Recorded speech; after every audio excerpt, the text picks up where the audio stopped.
વારુમાં આજે 2 જાતની ભાજી છે, પાલકની, મેથીની, પાણીવાળી મસાલા અને ગાજરનો અને કોબીજ મિક્સ સંભારો, રોટલી, ખીચડી અને દૂધ એવું સાદીવાળું છે.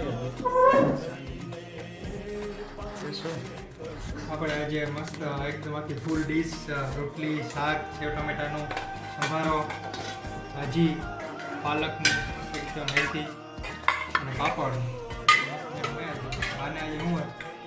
રોટલી, ભાજી, સંભારો અને દૂધ. બાકી બે નો લીધે કે એક જ લેવી? હે? એક ભાજી જ લેવી કે બે? એક જ. મેથીની. સરસ.